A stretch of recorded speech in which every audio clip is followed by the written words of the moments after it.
सम्राट Navyug Marathi news. यवतमाळमधून एक धक्कादायक बातमी समोर आली आहे। पोस्टमॉर्टम प्रक्रियेदरम्यान मृतांच्या नातेवाईकांकडून अवैधरित्या पैशांची वसुली होत असल्याचा गंभीर आरोप करण्यात आला आहे। या प्रकरणी रुग्ण हक्क संरक्षण समितीने अधिकृत तक्रार दाखल केली आहे।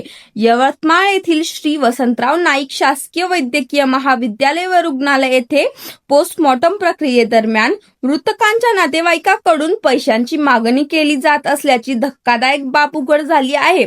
आधीच दुःखात असलेल्या कुटुंबियांना मानसिक आणि आर्थिक त्रास सहन करावा लागत असल्याचे नागरिकांमध्ये संताप व्यक्त केला जात आहे।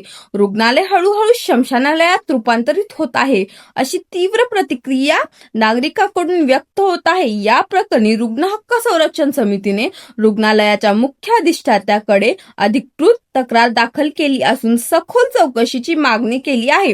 दोषी आढळणाऱ्या कर्मचाऱ्यावर तात्काळ आणि कडक कारवाई करण्यात यावी, तसेच भविष्यात अशा घटना टाळण्यासाठी ठोस उपाययोजना कराव्यात, अशी मागणी समितीकडून करण्यात आली आहे।